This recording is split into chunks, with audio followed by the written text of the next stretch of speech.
মানস দেহ গেহ যো কিছু ওর পিলু তুয়া পদে नंद किशोर। तो पिछले दिन हम लोग ने देखा 4 प्रकार के भक्त जो आते हैं भक्ति में और 4 प्रकार के जो नहीं आते हैं भक्ति में। जो आते हैं उसमें क्या देखा था? चतुर्विधा भजन्ते मांग जना सुकृति। सुकृति माने सुकृति है, उसी आएगा ना अर्जुन। आर्त जिज्ञासु अर्थार्थी ज्ञानी च भरतर्षभ। ओके, ये 4 प्रकार के व्यक्ति जो भक्ति में आता है। होमवर्क दिया था, कौन से आप है 4 कैटेगरी में सोचने का। ठीक है, नहीं सोचा तो कल सोच लीजिएगा। ठीक है, आज सोच लीजिएगा, कल बताइएगा। ठीक है, कौन सा कैटेगरी में आप आते हैं। ये देखने के बाद आज हम लोग ओके आगे बढ़ते हैं। लास्ट में हम लोग क्या लास्ट 1-2 सेंटेंस थोड़ा पढ़ लेते हैं जो पिछले दिन किया था। এই 4 রকম লোকেদের সুকৃতি পুণ্যবান বলে, কারণ তারা সবাই ঈশ্বর পরায়ণ। ओके, दे आर पॉजिटिव, ईश्वर परायण। देखिए क्यों ईश्वर परायण है 4 प्रकार, क्योंकि दिलीप प्रभु इन लोग चारों ने, देखिए 4 में कौन कौन है? आर्तो अर्थार्थी जिज्ञासु ज्ञानी। आर्तो जिनका दिक्कत हुआ जीवन में, दिक्कत हुआ ठीक है, लेकिन किसके ओर मुड़ा? भगवान की ओर मुड़ा। दिक्कत तो सबको होता है दुखालय में, लेकिन सब क्या भगवान की ओर मुड़ते हैं? भगवान के शरणागत होता नहीं। इन लोग नहीं हुआ, उसीलिए इन लोग सुकृतिवान। ओके, उसीलिए लास्ट सेंटेंस बहुत इंपॉर्टेंट है। फिर से देखिए, এই 4 রকম লোকেদের সুকৃতি পুণ্যবান বলে, কারণ তারা সবাই ঈশ্বর পরায়ণ। तो সবাই ঈশ্বর পরায়ণ क्यों? तब आप बोले तो अभी अभी ये लोग आया भक्ति में, इसीलिए ईश्वर परायण, because they had faith, they turn to lord, that's why they are ईश्वर परायण, दे आर नॉट ईश्वर विरोधी। अंडरस्टूड? তো অনেক লোকের দুঃখ কষ্ট হয়, অনেক লোকের টাকা পয়সা দরকার হয়, সবাই কি ভগবানের দিকে ফিরে তাকায়? না, কিন্তু এনারা ভগবানের শরণাগত নিয়েছে। হতে পারে কি জাগতিক উদ্দেশ্যে দুঃখ কষ্ট পাচ্ছিল বা অর্থের অভাবে, কিন্তু তাও ভগবানের দিকে তো ফিরে তাকিয়েছে। So this is the plus point. Okay, Anjana माता जी। হরে কৃষ্ণ, দণ্ডবত প্রণাম। আমরা শ্রীকৃষ্ণের সন্ধানে গ্রন্থের 4th অধ্যায়ে আছি। 4th অধ্যায়ের নাম মূর্খের পথ ও জ্ঞানীর পথ।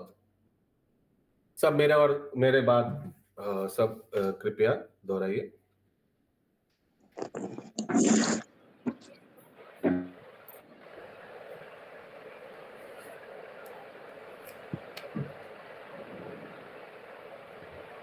तेषां ज्ञानी नित्ययुक्ता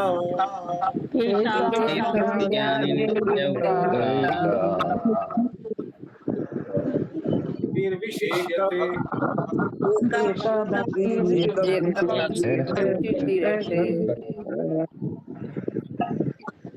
प्रियो हि ज्ञानी अत्यर्थम्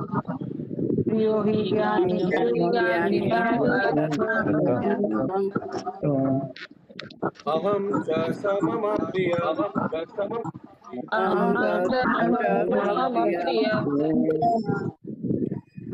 तो अभी भगवान, ये देखिए ये श्लोक का नंबर कितना है? 7.17। और कल जो हम लोग ने श्लोक किया था 4 प्रकार के भक्त जो आता है भक्ति में, उसका श्लोक का नंबर क्या था? 7.16। यानी भाग्यराधा माता जी जस्ट एक श्लोक पीछे। अभी हम लोग जो कर रहे हैं वो एक श्लोक आगे, माने अगला श्लोक कर रहे हैं। तो अगला श्लोक पिछले श्लोक से जुड़े हुए हैं। पिछले श्लोक में भगवान ने बताया था कि 4 कौन आता है, और अभी बता रहे हैं ये चारों में से मेरे कौन सबसे प्रिय है। ये 4 प्रकार के लोग तो आता है भक्ति में, लेकिन इन चारों में से मेरा कौन सा सब प्रिय है वो भगवान अभी बताएंगे। ठीक है, क्लियर है?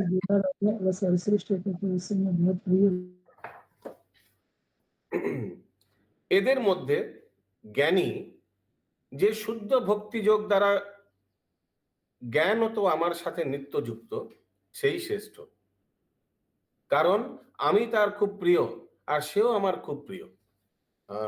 उसीलिए मेरे को ढूंढ रहा था इतना साल, उसीलिए वो मेरा प्रिय है। ज्ञानी वाला फर्क क्या था? ज्ञानी और दूसरे वाला में क्या फर्क था? 3 नंबर 4 नंबर में एक ऐसे ही ढूंढ माने ज्ञान के खोज में, और ये वाला ज्ञानी क्या है? भगवान की खोज में, इन सर्च ऑफ गॉड। तो भगवान बोले ये मेरा फेवरेट है, बिकॉज मेरे को ढूंढ रहा था, और सेव आमार खूब प्रिय। ঈশ্বর পরায়ণ 4 শ্রেণীর লোকের মধ্যে যে তত্ত্ব অনুসন্ধানের মাধ্যমে ভগবত তত্ত্ব উপলব্ধির চেষ্টা করেছে, সে কৃষ্ণ ভাবনাময় হওয়ার চেষ্টা করছে, বিশেষত্বে সে উত্তম गुणसंपन्न। वो जो ढूंढ रहे हैं इन सर्च ऑफ गॉड, अथा तो ब्रह्म जिज्ञासा, that is the best part, মানে আউট অফ দ্য ফোর।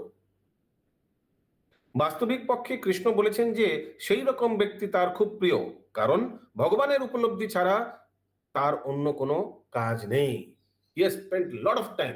आप में से कौन है ऐसे कि बहुत समय इस्कॉन में आने के आगे भगवान की खोज में समय बिताया, शास्त्र अध्ययन किया, अलग अलग इंस्टीट्यूशन में किया, लॉट ऑफ होमवर्क किया, लेकिन मिला नहीं। बाद में इस्कॉन में आकर भगवान कौन है पता चला। Okay, very nice. भाग्य रत्न माता जी, मैं भी बहुत ऐसा संधान किया, मैंने भी। Yes, very nice. चंदा माता जी, शंभू प्रभु, माधव स्वरूप प्रभु, दिलीप प्रभु, पूनम यशपाल माता जी, बासंती माता जी, सची सुतनाथ शिवाज प्रभु, वेरी नाइस।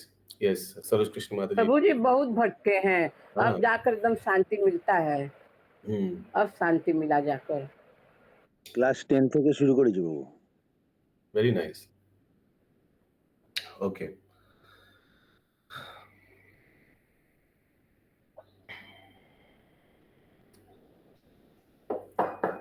বাস্তবিক পক্ষে কৃষ্ণ বলেছেন যে সেই রকম ব্যক্তি তার খুব প্রিয়, কারণ ভগবানের উপলব্ধি ছাড়া তার আর অন্য কোনো কাজ নেই।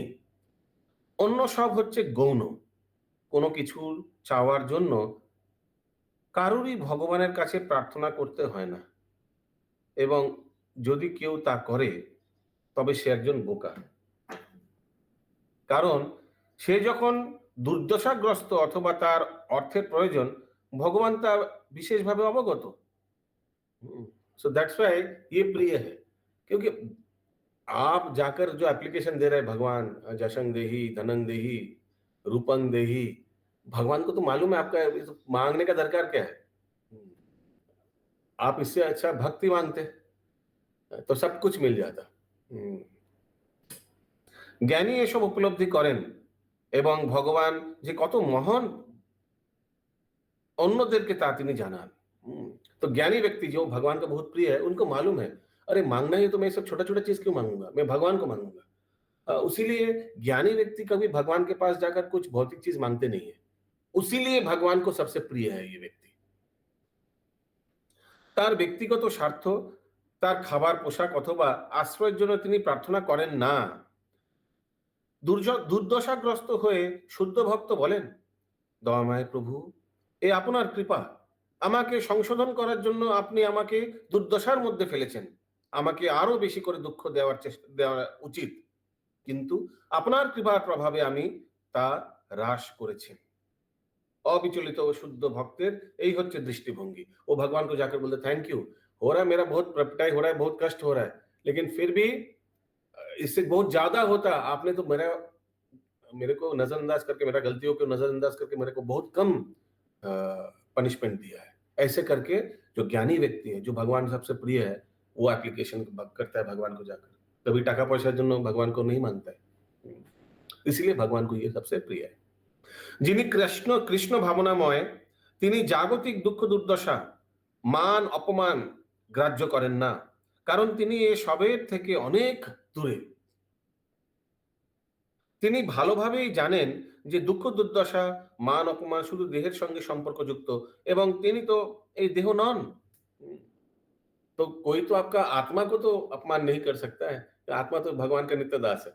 तो कोई अगर अपमान करता है तो उस व्यक्ति को करता है, उस देह का करता है। उसीलिए जो ज्ञानी व्यक्ति डजंट माइंड। कोई उदाहरण दे सकते हैं आप लोग शास्त्र से, जहां दिखा सकते हैं कि एक ज्ञानी व्यक्ति, जो एक भक्त, कुछ अपमानित नहीं हुआ है, हालांकि अपमान कर रहा था व्यक्ति, बाकी लोग। हरिदास ठाकुर अपमान कर रहा था, यस, सब उनको बोल रहा था, तुम मुसलमान परिवार में जन्म लिया, तुम क्यों से कृष्ण नाम ले रहे हो, करेक्ट, वेरी गुड। जरा भड़क प्रभु जी, भाई लोग उनको जगाई मधाई भी तो नित्यानंद प्रभु को मारे थे, वो भी तो भगवान का अपमान कर रहे थे। जगाई मधाई वेरी गुड एग्जांपल। जरा भड़क को उनके भाई लोग सब उल्टा पुल्टा बोल रहा था। सार्वभौम भट्टाचार्य के दामाद जो थे, महाप्रभु का अपमान किए थे। हाँ, अमोघ, यस, हरे कृष्ण प्रभु जी। प्रभु Yes. जी, ये लोग भक्ति में आने से पहले ही देवर, मतलब इन लोगों को ये सब ज्ञान था, मानव क्वालिटीज, हाँ क्वालिटीज बोलिए, ये सब क्वालिटीज था। देवर इरिस्पेक्टिव ऑफ कौन उनको मान सम्मान ये सब अपेक्षा नहीं करता था। Okay, yeah, you are right. You are right. Before coming to devotional service, they had these qualities. You are right. छोटा हरिदास प्रभु, Fruits were already there with them. Yeah. ठीक है, यस, कोई कुछ बोल रहा था। छोटा हरिदास प्रभु, छोटा हरिदास, उसमें क्या था बताइए, समझाइए क्यों। वो जो घुस गया था ना औरत लोग के बीच में, भट्टाथारी, हाँ जी, तो बोलिए, पूरा प्रूफ करिए क्यों। तो महाप्रभु ने उनको चुल पकड़ के पीछे लाया और अपमान किया। अपमान किया? अरे नहीं, बचाया उनको। हाँ बचाया, लेकिन उस समय तो उनको थोड़ा डांट फटकार लगाया। ओ मैंने वो लेडीज लोग के सामने उनका थोड़ा अपमानित हो गया ना, ये आप बोलना चाह रहे हैं। अरे उन लोग क्या बकवास लोग हैं, उन लोग के सामने अपमानित का क्या कोई वैल्यू ही नहीं है। आप बोल रहे हैं उन लोग का सामने थोड़ा अपमानित हो गया। क्या? अरे उन लोग के सामने क्या, आई डोंट नो क्या बोलूं आपका एग्जाम्पल का। लेकिन वेर इट मैटर्स, तो एनीवेज, और कोई उदाहरण दे सकते हैं जहां मान सम्मान ऐसे मिल रहा था लेकिन व्यक्ति को परवाह ले? उल्टा वाला एग्जांपल दीजिए शास्त्र से। उसको कुछ फर्क नहीं पड़ रहा था, मान सम्मान ये सब। सो अपमान को भी फर्क नहीं पड़ा, मान सम्मान को भी फर्क नहीं पड़ा। मान सम्मान का कोई उदाहरण दीजिए शास्त्र से। यस, रोहिणी कृपा प्रधानी माता जी, बोलिए। सबरी माता जी प्रभु जी। क्या? कौन? शबरी? सबरी। क्यों, कैसे? बताइए। उनको सब ऋषि लोग अपमान कर रहे थे कि यहाँ क्या कर रही हो, गुरु कौन है। अपमान का एग्जांपल दे दिया आपने, उल्टा वाला कर दिया। उनको कोई फर्क नहीं पड़ा था। कोई मान सम्मान कोई मान सम्मान। यस, बोलिए श्यामा प्रजय सुंदर प्रभु, तो दूर जाकर बोलिए। कृष्ण प्रभु, हाँ बोलिए। हरि बोल प्रभु। हाँ बोलिए, हरि बोल। प्रभुपाद जी जब उनको वृंदावन में जगह दे दिया गया तो उसके बावजूद भी वो विदेश के रवाना लिए। Very good, very good. वाह, इतना फैसिलिटी मिलने के बावजूद तुरंत विदेश में प्रचार करने के लिए तुरंत चले गए। हाँ, एक साधु के लिए, एक वैष्णव के लिए तो सबसे श्रेष्ठ था। राधा दामोदर मंदिर में रूम मिल गया, सोचिए हम में से किसी को मिल गया तो अभी तुरंत चले जाएंगे, उधर रह जाएंगे, प्रसाद भी मिलता था, बस अब क्या चाहिए, क्या भजन कीर्तन करो, राधा दामोदर का दर्शन करो। हाँ, वेरी गुड एग्जाम्पल। मेरे को एक एग्जाम्पल याद आ रहा है कि भरत महाराज, उनके पास सब कुछ था, मान सम्मान, राजा था खुद, तुरंत भगवत उपलब्धि करने के लिए सब कुछ त्याग करके जंगल में ध्यान करने चले गए। रघुनाथ दास गोस्वामी, रघुनाथ दास गोस्वामी एक्सेलेंट एग्जाम्पल। जमींदार का पुत्र था, बहुत सुंदर स्त्री था घर पे, लेकिन सब कुछ त्याग करके चले गए भगवत उपलब्धि, महाप्रभु से मिलने के लिए। ठाकुर भगवान साक्षात आए हैं पुरी में और हम यहाँ बैठे रहेंगे। नित्यानंद प्रभु।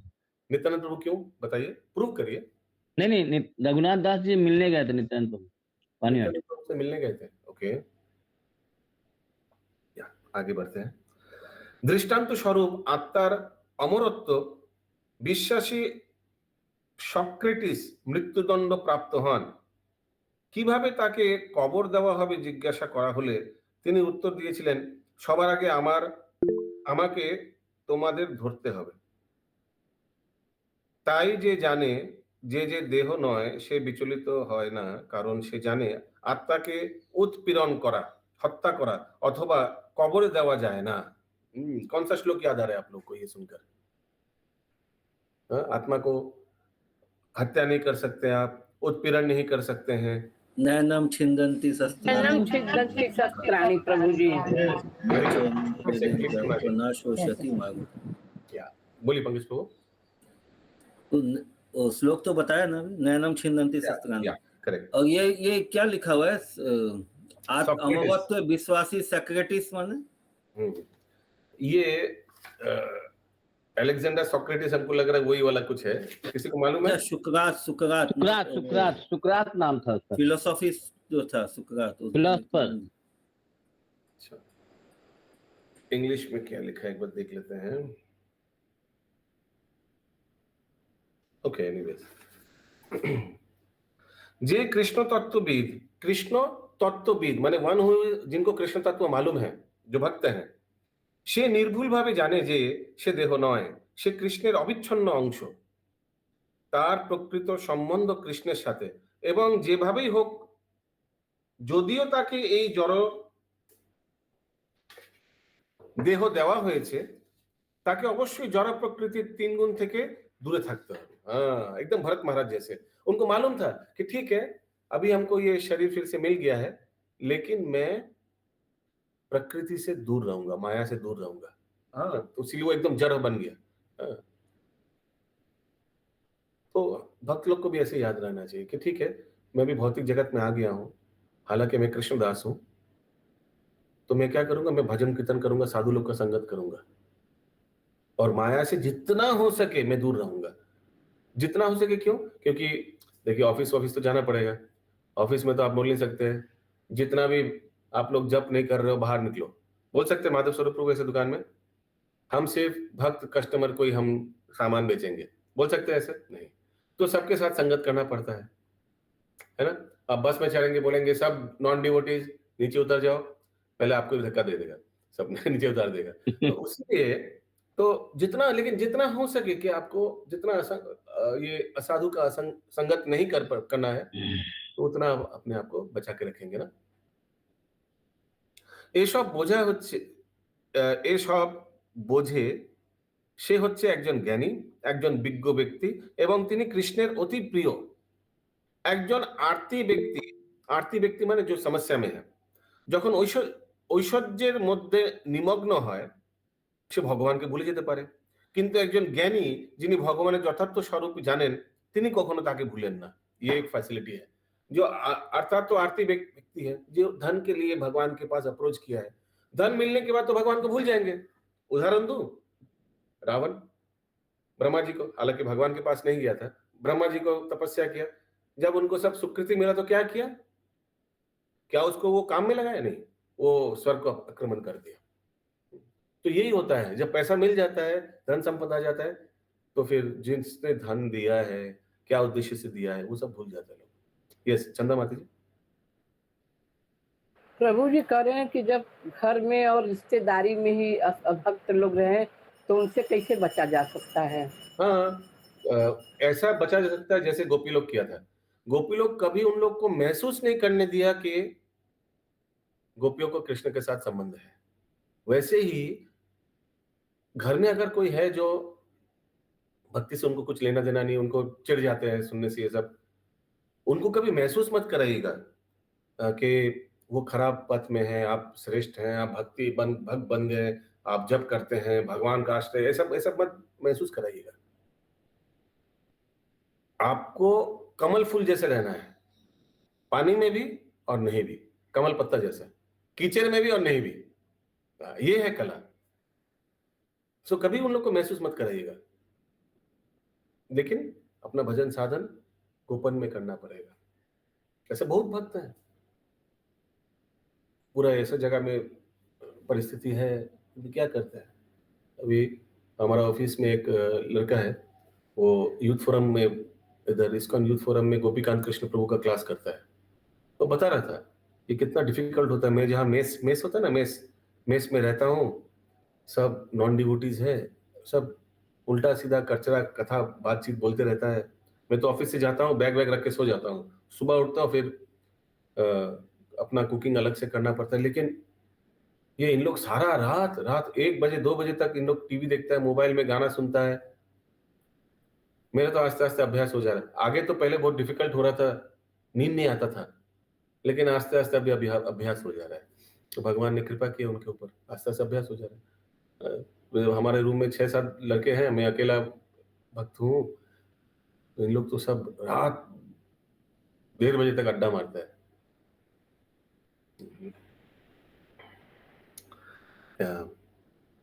तो लेकिन उन्होंने देखिए वो विरोध नहीं किया, झमेला नहीं किया। झमेला करने से अगर आप हट जा सकते तो अच्छी बात है, लेकिन आपको अगर हट जाने का कोई ऑप्शन है ही नहीं, तो वहीं रहकर इंटेलिजेंस यूज करना है। भक्त को भगवान बुद्धि दे देता है, तदा भी बुद्धि ये सब नेगेटिव परिस्थिति में कैसे अपने आप को डील करना है, एडजस्टमेंट का इंटेलिजेंस आ जाता है व्यक्ति में।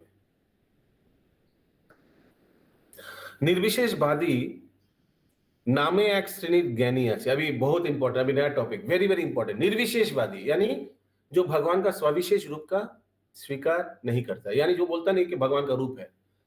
हम अभी नाम नहीं लेंगे, आप लोग को मालूम है। इन लोग बोलता है कि भगवान निराकार है, भगवान का कोई आकार नहीं। हाँ, तुम भगवान को आकार देते हो, तुम लोग पापी लोग, तुम लोग फलाना फलाना। आप लोग समझ पा रहे हैं मैं किन के बारे में बोल रहा हूँ? इन लोग के प्रार्थना स्थान में जाइएगा तो देखिए कोई है नहीं, खाली है, कोई विग्रह नहीं है, फोटो नहीं है।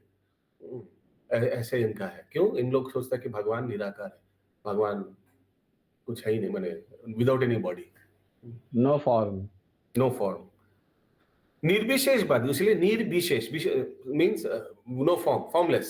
निर्विशेষবাদী নামে এক শ্রেণী জ্ঞানী আছে যারা বলে যে যেহেতু নির্বিশেষের পূজা করা অত্যন্ত কষ্টসাধ্য, তাই ভগবানের একটি মূর্তি কল্পনা করা উচিত। तो बोलता है कि तुम लोग जो मूर्ति फोटो लगाए हो इसलिए लगाए हो कि तुम लोग का कन्वीनियंट के लिए, वास्तव में भगवान का कोई रूप नहीं है, तुम लोग अपने सुविधा के लिए सब रूप दिया हो। ऐसे करके हम लोग को बोलते हैं। लेकिन देखिए भगवान का रूप तो पूरा वर्णन है शास्त्रों में।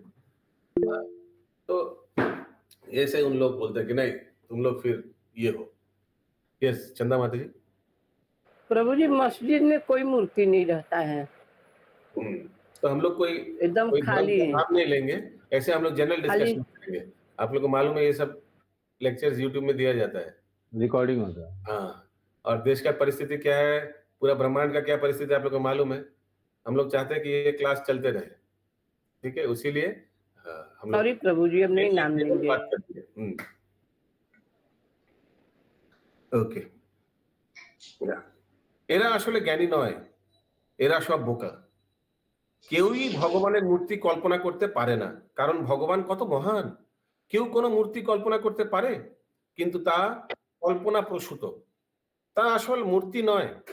অনেক লোক আছে যারা ভগবানের মূর্তি কল্পনা করে, তাদের বলে প্রতিমা পূজা বিরোধী ব্যক্তি। ভারতে হিন্দু মুসলমান দাঙ্গার সময়, প্রভুপাদই বলছে, তোরা মিউট कर दीजिए। ভারতে হিন্দু মুসলমান দাঙ্গার সময় কিছু হিন্দু মুসলমানদের মসজিদে, कहाँ है आवाज आ रहा है, म्यूट करिए ना मम्मी को। কিছু হিন্দু মুসলমানদের দাঙ্গার সময় কিছু হিন্দু মুসলমানদের মসজিদে গিয়ে প্রতিমূর্তি ও ঈশ্বরের মূর্তি ভেঙে দিয়েছিলেন এবং মুসলমানরাও সেইভাবে তার প্রত্যুত্তর দিয়েছিলেন। এভাবে তারা দুই দলই ভাবছিল আমরা হিন্দুদের ঈশ্বরকে খতম করেছি, আমরা মুসলমানদের ঈশ্বরকে খতম করেছি ইত্যাদি। সেরকম যখন গান্ধীজি প্রতিরোধ আন্দোলনের নেতৃত্ব করেছিলেন, বহু ভারতীয় রাস্তায় গিয়ে ডাক বক্স ধ্বংস করত, আর এইভাবে তারা ভাবতো যে তারা রাষ্ট্রের ডাক বক্স ধ্বংস করেছে। এই ধরনের মনোবৃত্তি সম্পন্ন লোকেরা জ্ঞানীশ নয়। হিন্দু ও মুসলমানের এবং খ্রিস্টান ও অখ্রিস্টানের মধ্যে ধর্ম বিষয়ক দাঙ্গা চালানো সবই অজ্ঞাতর ওপর প্রতিষ্ঠিত। যে জ্ঞানবান সে জানেন যে ভগবান এক, তিনি মুসলমান, হিন্দু অথবা খ্রিস্টান নন। ये है असल ज्ञान। तो इसीलिए देखिए जितना भी धर्म है सब एक ही चीज को प्रमोट करता है कि भगवान के साथ नाता जोड़ो, और चाहे वो क्रिश्चियन हो हिंदू हो। क्रिश्चियन भी बोलेगा कि चर्च में आओ, कम से कम हफ्ता में एक दिन आओ, एटलीस्ट संडे में आओ, संडे सब मास होता है ना उन लोगों का। मुसलमान बोलेंगे कि आओ कम से कम डेली 5 बार या 7 बार, कितना बार, 5 बार नमाज पढ़ो। तो सब यही प्रमोट करते हैं कि how to connect with the supreme, सबका उद्देश्य यही है। वैसे हिंदुओं में भी सब बोलते हैं कि ये पूजा करो, इनको पूजा करो, और वैसे विधि विधान हिसाब से पूजा करो। इस तरह से सब जीवों को भगवान से जोड़ने का प्रयास कर रहा है। तो सबका उद्देश्य एक ही है। এটা আমাদের কল্পনা যে ভগবান এই রকম ওই রকম সেই রকম ইত্যাদি, এ সবই হচ্ছে কল্পনা। আসল জ্ঞানী ব্যক্তি জানেন যে ভগবান অপ্রাকৃত, পারে হ্যাঁ অপ্রাকৃত। সে জানে যে ভগবান জড় গুণাতীত অপ্রাকৃত। সে সত্যি সত্যি ভগবানকে জানে। ভগবান সব সময় আমাদের পাশে আছেন, আমাদের হৃদয়ে উপস্থিত আছেন। যখন আমরা দেহ ত্যাগ করি ভগবানও আমাদের সাথে যান, যখন আমরা অন্য এক দেহে গ্রহণ করি তিনিও আমরা কি করি তা দেখার জন্য সেখানে আমাদের সাথে যান। ये तो हम लोग को मालूम है। जब हम लोग देह त्याग करता है तो 3 चीज ट्रांसफर होता है। क्या क्या कोई बता पाएगा? सोचिए कोई व्यक्ति का मृत्यु हुआ है तो वो तो नया शरीर में प्रवेश करेगा, तो पुराना शरीर से 3 चीज नया शरीर में जाता है। कोई बता पाएगा ये 3 चीज क्या क्या है? मन बुद्धि अहंकार। मन बुद्धि अहंकार परमात्मा। एक सेकंड, जो जिसने बोला मन बुद्धि अहंकार, मैं तो यही बोलूंगा वो तो सूक्ष्म शरीर एक ही चीज हुआ। और क्या क्या जाता है? आत्मा। आत्मा आत्मा जाता है, दो, और तीसरा क्या है? परमात्मा। परमात्मा। Correct, very nice. तो ये 3 चीज याद रखिएगा, नया शरीर में प्रवेश करता है। ठीक है, सोचिए ये पुराना शरीर है और सोचिए ये नया शरीर है। ये पुराना शरीर का मृत्यु हो गया, तो इसमें से क्या क्या जाएगा? ये पुराना शरीर का या व्यक्ति का जो सूक्ष्म शरीर था यानी मन बुद्धि अहंकार वो जाएगा नया शरीर में, आत्मा चला जाएगा नया शरीर में, पीछे पीछे परमात्मा भी जाएगा भगवान नया शरीर में। समझ में आया? ये इसको बोलते हैं ट्रांसमाइग्रेशन ऑफ सोल, देह परिवर्तन। सूक्ष्म शरीर क्यों जाएगा? अरे वो व्यक्ति का कैसा मानसिकता था, व्यवहार था, आचरण था, वो तो ट्रांसफर हुआ ही ना। उसीलिए कैसा क्या क्या क्या आदतें उनका था। कोई कोई सोचिए पिछले जन्म में बहुत अच्छा स्विमिंग करता था, हो ही सकता है, मछुआरा था, स्विमिंग अच्छा। अभी नया शरीर में जब प्रवेश करेगा देखिएगा कोई कोई बच्चा है बहुत जल्दी स्विमिंग सीख लेता है, पता है ना। कोई कोई बच्चा है बहुत अच्छा गाना करता है, कीर्तन बहुत अच्छा करता है। इससे क्या पता चलता है? अरे वो तो अभी बच्चा है, अभी जस्ट कुछ दिन हुआ सीखा गाना। इससे यही पता चलता है कि इसका पूर्व जन्म में ये सब कुछ था, विद्या, सुकृति था, व्हाटएवर, तो ये ट्रांसफर हुआ है। ठीक है, यस अशोक प्रभु। हरे कृष्ण प्रभु बोलना चाहते हैं कि सूक्ष्म शरीर जो आत्मा है तो हमारे स्वभावों का आत्मा पर तो कोई प्रभाव नहीं पड़ता है, तो ये कैसे ट्रांसफर हुआ? उसीलिए तो अलग से ट्रांसफर हुआ। आत्मा को प्रभाव नहीं करता, तो आत्मा जाता है, परमात्मा जाता है और सूक्ष्म शरीर जाता है। क्या मैं समझा पाया? सूक्ष्म शरीर फिर दूसरी जगह तरह से कैसे गया? सूक्ष्म शरीर जाता है इसलिए क्योंकि अरे सूक्ष्म शरीर अगर नहीं जाएगा तो फिर तो फ्रेश स्टार्ट होगा उसके लिए। सूक्ष्म शरीर में तो सब कुछ छुपा हुआ है, उनका बुरा आदत छुपा हुआ है, उनका अच्छी आदतें छुपा हुआ है। 5 टाइम्स वो कहाँ जाएगा? हाँ, उसका पाप पुण्य का बैलेंस भी छुपा हुआ है, उसको अभी भी और पाप मिलने वाला है, पिटाई मिलने वाला है, ये सब तो छुपा हुआ है। सुकृति मिलने वाला है, पिछले जन्म में उन्होंने दान किया था, अभी वो बड़े घर में ये तो जो दूसरे शरीर में जाता है तो वो तो फिर शरीरधारी बन गया जीव। हाँ। लेकिन ये जो सूक्ष्म शरीर है जिसको प्रताड़ना मिलनी है या सजा मिलनी है, तो ये तो शायद उसके साथ नहीं जाता है तभी तो उसको सजा मिलती है। अरे जाता है तो वो व्यवहार आचरण तो रहता है। सूक्ष्म शरीर क्या है सोचिए अशोक प्रभु, ये तो बहुत सिंपल चीज है। मन बुद्धि अहंकार, मेरा मन, मेरा बुद्धि, मेरा अहंकार, ये 3 चीज से मेरा सूक्ष्म शरीर बना हुआ है। अभी मैं राजकुमार कृष्णदास, ठीक है, सोचिए मैं बहुत अहंकारी व्यक्ति हूँ, मेरा मन बहुत कपट है और मेरा बुद्धि भी भ्रष्ट हो चुका है। अभी मेरा मृत्यु हो जाए तो मैं जैसा था वही व्यक्तित्व में नया शरीर में प्रवेश करेगा और राजकुमार कृष्णदास का जो अस्तित्व है, जो उनका नेचर है, वो कंटिन्यू रहेगा। अच्छा, वो कंटिन्यू रहेगा, नहीं तो नया व्यक्ति हो जाएगा। तो पूरा सिर्फ आत्मा गया परमात्मा गया तो नया फ्रेश व्यक्ति हो जाएगा। क्या मैं समझा पा रहा हूँ? वो पुराने आदतें, पुराने जाना जरूरी है। अच्छा, ठीक है, ठीक है। उसीलिए मैं उदाहरण दे रहा था कि कोई किसी को स्विमिंग आता है, किसी को बचपन से ही बहुत अच्छा पेंटिंग आता है, कोई अच्छा बचपन से कीर्तन करता है। क्यों? इससे क्या पता चलता है कि पिछले जन्म में ये सब था, सुकृति वो लेकर आया। अभी तो जस्ट जन्म लिया, बचपन में इतना कैसे कोई छोटा बचपन से ही बहुत अच्छा भजन कीर्तन में लग जाता ठाकुर जी का। क्यों? क्योंकि उसने इससे पता चलता है कि उसका सुकृति था ये सब, किसी का दुष्कृति था, उसीलिए खराब आदत में लग जाता है ना। कोई ऐसा नहीं होता है, साधु लोग का परिवार में जन्म लेता है लेकिन खराब आदतें आ जाती है। क्यों? एक तो संगत का असर, दूसरा पिछले जन्म का भी असर है। ओके, तो इसीलिए ये सूक्ष्म ये शरीर बहुत सूक्ष्म शरीर क्या मन बुद्धि अहंकार को कहा जाएगा? हाँ, सूक्ष्म शरीर कंसिस्ट ऑफ मन बुद्धि अहंकार। तीन चीज इसमें है। मन माने मन का स्थिति, बुद्धि का स्थिति, अहंकार का स्थिति, ये समझना है। हम लोग जो भी कार्य करता है इससे हमारा ये तीन चीज फर्क पड़ता है। आज हम जो जो कार्य करेंगे सारा दिन में, उससे हमारा मन बुद्धि अहंकार ऐसे ऐसे चेंज हो परिवर्तन होते रहेगा। आप लोग एम्पलीफायर देखा है, वो गाना जो बजता है उसमें एम्पलीफायर देखते हैं, ऐसे गाना ऐसे होता है। हाँ ये प्रभु। हाँ, तो ऐसे हमारा ऐसे भी परिवर्तन होते रहेगा। मन बुद्धि अहंकार चेंज होते रहेगा।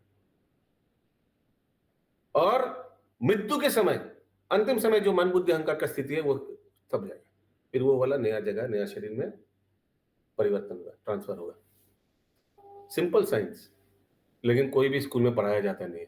सिर्फ भक्ति योग में पढ़ाया जाता है ये सब, है ना। ये सब कितना इंपॉर्टेंट चीज है। और सोचिए ये सब बच्चे लोग को नहीं पढ़ाया जाता है स्कूलों में, जानते ही नहीं टीचर। নরক যন্ত্রণা তাহলে কি কাটিং হয়? হ্যাঁ জি, কি বললেন? নরক যন্ত্রণায় তাহলে কি মানে কাটা ছেদ হয়? আচ্ছা, নরক যন্ত্রণা কি হয়? তো আমি যেমন বলেছিলাম ওই দিন, पाप कर्म का फल 3 प्रकार से मिलता है। इस जन्म में, आने वाले जन्मों में, या बीच में यानी 2 जन्म के बीच में व्यक्ति या आत्मा नरक भोग करता है, नरक जाना पड़ता है। नरक में जाकर सोचिए, पाप का बैलेंस 2000 पॉइंट है, 2000 पॉइंट पाप मिलेगा। हो सकता है 50 पॉइंट उधर नरक में मिला कष्ट, फिर उनको भेजा गया। पूरा एग्जॉस्ट नहीं करता है। কি বললাম বুঝতে পেরেছেন? কিছুটা পেলেও ওখানে, আবার কিছুটা আগের জন্মে পাবে आने में। सोचिए उनका कुछ रहेगा शरीर, ऐसे एक्सेट्रा एक्सेट्रा। कोई एक बार में बीमार पूरा जन्म लेता खत्म है। नहीं होता हाँ, है। एक बार में पूरा खत्म नहीं होता है। हाँ, एक बार में पूरा खत्म नहीं होता, थोड़ा थोड़ा उसी जन्म में, आने वाले जन्मों में थोड़ा थोड़ा करके मिलेगा, या बीच में नरक में मिलेगा, ऐसे करके। लेकिन व्यक्ति का व्यक्तित्व चेंज नहीं होगा अशोक प्रभु, ये याद रखिएगा। व्यक्ति का व्यक्तित्व चेंज नहीं होगा, वो है सूक्ष्म शरीर। He will continue to be maybe in different form of bodies, but व्यक्तित्व चेंज नहीं होगा। यस, विनीता माता जी। हरे कृष्ण प्रभु। किस तरह का पाप के लिए नरक में भेजा जाता है? किस तरह का, तो ये तो पढ़ना पड़ेगा। नरक का वर्णन है 28 प्रकार का, हालांकि बहुत प्रकार का नरक है। 28 मुख्य, कौन सा चौथा स्कंद में कैसे दिया हुआ है? तीसरा या चौथा स्कंद? 5वां स्कंद में है, लास्ट अध्याय में। एकदम कंठस्थ कर लीजिए। हरे कृष्ण प्रभु जी। हाँ, जैसे हम लोग तो ये सब तीनों गुण तो जा रहा है, तो हम लोग को माने करोड़ जन्म में हम लोग को 84 लाख दुनिया में हम लोग भटक से आ रहे, तो ये मनुष्य जीवन तो मिला है, लेकिन यहाँ भी माँ का भी बहुत कृपा भी मिलता है। माँ के गर्भ में जब हम लोग है, तो माँ भी उस टाइम जो चेतना में रहेगा, जो सुन पाएगा, तो हम लोगों को माँ का द्वारा भी हम लोग कृपा भी मिल जाता है। एकदम जैसे प्रहलाद महाराज जैसे। यस, हाँ, एकदम दूसरे का तो वो भी हो सकता है। हाँ, हो सकता है, एब्सोल्युटली। इससे हम लोग प्रभावित होंगे, फिर वैसे हमारा आचरण से दूसरे लोग भी प्रभावित होता है ना। मुझे अभिमन्यु को भी तो माँ का आचरण मिला था। माँ का गर्भ आचरण में थे जो। यस, ऐसे अलग अलग उदाहरण हैं। हाँ, तो लेकिन मैं जो तत्व समझाना चाह रहा हूँ वो समझिए कि सूक्ष्म शरीर गेट्स अफेक्टेड। हम लोग का भी सूक्ष्म शरीर है, वो तो मेन चीज है, वही तो हमारा अस्तित्व, वही उसी से तो पता चलता है ये पर्टिकुलर व्यक्ति। उसलिए तो हम लोग सब अलग है। हम लोग का आत्मा तो भगवान का अंश है, जो आपका शरीर में अंश है वो भी मेरा शरीर में अंश है, सब कृष्ण का ही अंश है, वो तो चेंज नहीं है। आप में जो परमात्मा है वो भी मेरा अंदर में परमात्मा है। आपका परमात्मा भी क्षीरोदक्षा विष्णु है, मेरा परमात्मा भी क्षीरोदक्षा विष्णु है। तो फिर हम में और आप में क्या अंतर है? अंतर है सूक्ष्म शरीर का। ये समझिए क्या बोल रहा हूँ। आई डोंट नो, नहीं तो आगे क्या समझिएगा, ये तो बहुत पुराना चीज है। एक्चुअली बहुत लोग वो श्रद्धावान कृष्ण सेवक कृष्ण साधक ये सब किया नहीं, डायरेक्ट भगवत गीता में आया। हाँ, लेकिन this is very important, understood. सबको समझ में आया सूक्ष्म शरीर के बारे में? प्रभु जी बहुत अच्छा से हाँ प्रभु। प्रभुपाद बताते हैं वेरीगेटेडनेस, ये वर्ड यूज करता है, वैरायटी। बंगाली में बोलता है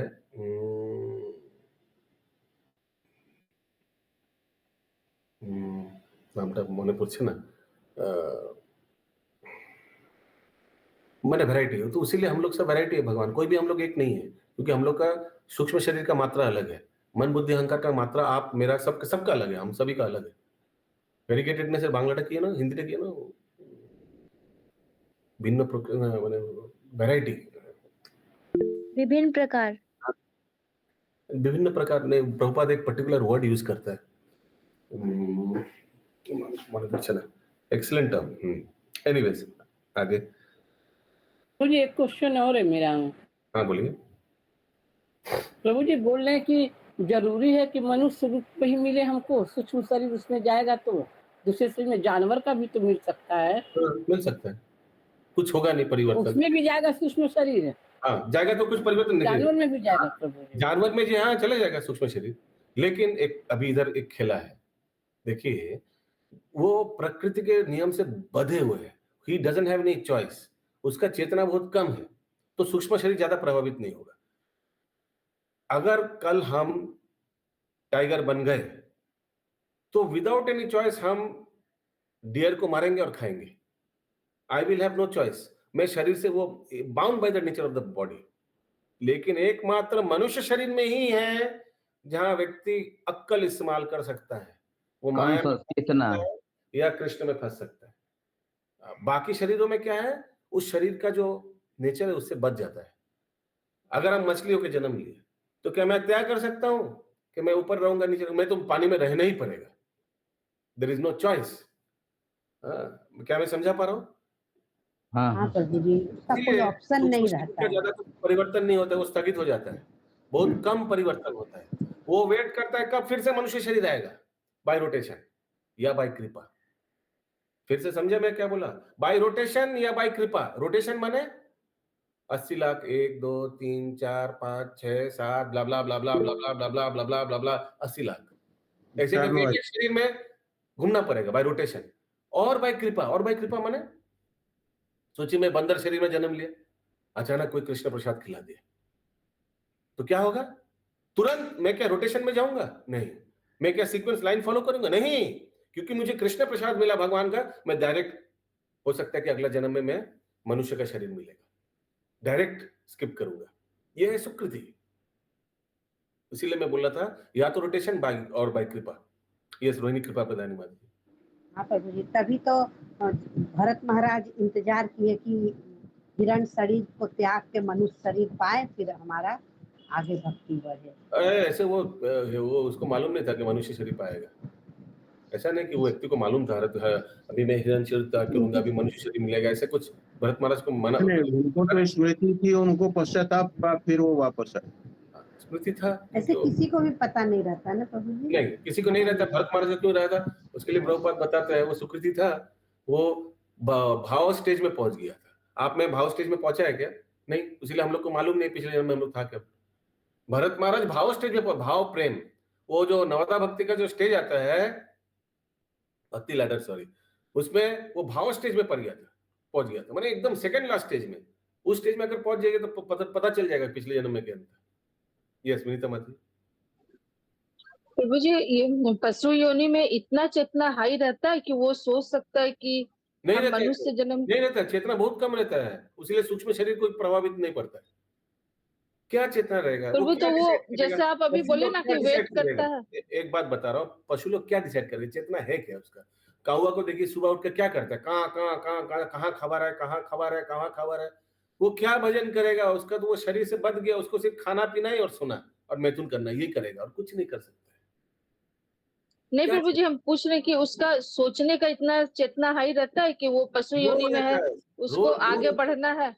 नहीं, लो रहता है, आगे बढ़ना है। कौवा सोचता है आगे बढ़ना है, पढ़ाई करना है, आगे बढ़ना मतलब नहीं प्रभु, आप बोले ना कि वो इंतजार करता है कि कब मनुष्य योनि मिलेगा। नहीं, कुछ मैं नहीं बोला जैसे कौवा वेट करता है कब मनुष्य योनि मिलेगा, लेकिन मैं यही बोलना चाह रहा हूँ कि उसको वेट करना पड़ता है, अनजाने में वेट करना पड़ता है, कब 1 2 3 4 5 6 80 लाख ऐसे करके गुजरना पड़ता है, फिर उसको मनुष्य शरीर मिलेगा। ये मैं बोल रहा था बाय रोटेशन। रोटेशन माने सीक्वेंस में वेट करना पड़ता, लाइन में। सोचिए आप लाइन में जैसे खड़ा है, ऐसे लाइन में खड़ा होकर फिर आपका टिकट काउंटर के सामने जाएंगे, कब भगवान जाने आपका नंबर आएगा तो आपका नंबर कब आएगा, ऐसे करके वेट करना पड़ता है। या बीच में अगर सुकृति मिल गया तो। यस अशोक प्रभु। ये इसमें तो कागचोनी में कागभूषुंडी भी तो थे प्रभु। एक्सेप्शंस को मत लाइएगा, एक्सेप्शंस को मत लाइएगा, हम लोग जनरल टॉकिंग कर रहे हैं। आप वो काकभूषणी, कितना काकभूषणी को जानते हैं? हनुमान तो एक ही है। कोई बोलेगा वानर, वानर रूप में भी तो भगवान को पूजा। कितना हनुमान को जानते हैं आप जो भगवान को पूजते हैं? जब भी हम लोग डिस्कस करेंगे जनरल डिस्कस करेंगे, एक्सेप्शंस को नहीं। ठीक है, टाइम हो गया। जगत गुरु शिला प्रभुपाद की जय हो।